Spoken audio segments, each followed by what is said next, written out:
So Gongu Roach is a copyright consultant that is known to have helped artists against Diddy, help Benzino get his publishing, and other artists too, but he's mostly known for helping Liza Rios, Big Pun's wife, uncover that Fat Joe and Jelly Bean Benitez, a publisher, were sending fake royalty statements to Liza for 14 years. From around 2000 to 2014, the royalty statements said that Big Pun was unrecouped, meaning the record company had spent more money than he had earned back to pay them back. So that's why she wasn't getting any money. Liza and her kids had a tough time being homeless and in the shelter after Big Pun had passed. Now, Fat Joe claimed that he helped Liza and gave her $1 million, $250,000 here and $750,000 another time. Tried to help her get her own salon, all types of things, right? He claimed that he never took $1 from her and that he basically gave the rights to Big Pun to her out of the kindness of his heart.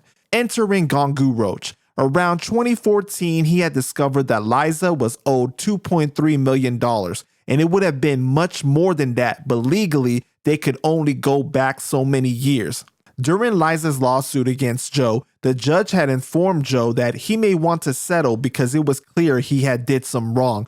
Well, in this interview that Gongu Roach recently did with Real Life Productions, he stated that Fat Joe ultimately admitted during litigation that he never gave Liza a single dollar from that $1 million that he had claimed. Man, roll the clip.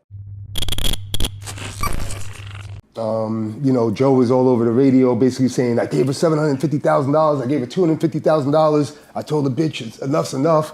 Everybody bought it and believed it. He had the big platform. He could call Envy or all these other people and go in their radio station and be like, look, she's lying, and she can't do the same thing, you know what I'm saying? So everybody was like DMing her, bitch, get a job. He got you money for a hair salon, all this stuff. It was all lies and mediation. We had him admit that he never gave her $1 in his life. Oh, so he didn't give her no Nothing, money? not $1 in his life he never gave her, period.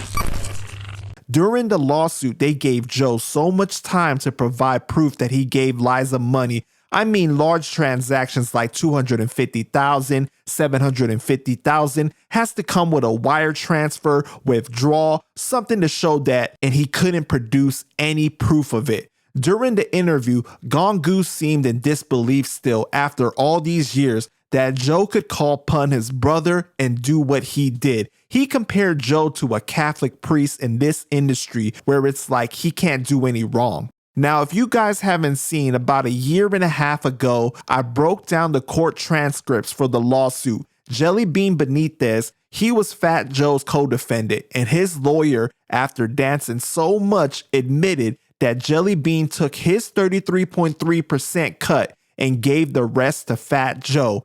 It was Joe's obligation to give the other 33.3% to Pun's family.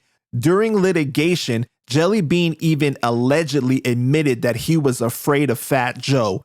Joe has always blamed Jelly Bean for being the one that robbed Joe and Pun's family. Yeah, I got robbed for millions and millions of dollars. He also robbed Big Pun. He also robbed Big Pun. Big Pun, we ain't know no better. When I signed him, he had to sign the Jelly Bean. Jelly Bean robbed him too. Jelly Bean's a terrible crook. You should feel terrible if he's your family and you got any love for him. He's a piece of shit, right? During litigation, Liza even told Joe, then join my side and we can go after Jelly Bean, to which Joe denied, saying he would take his own legal action when he got back to Florida, which he never did. Now, guys, let's make it make sense. Fat Joe, Terror Squad, we know the reputation. Would Joe really let someone like Jelly Bean get away with robbing him and Big Pun? So y'all let me know what y'all think about this, man. Put your thoughts down in the comments and make sure you like and subscribe and stay connected with Panda Chop TV. Peace!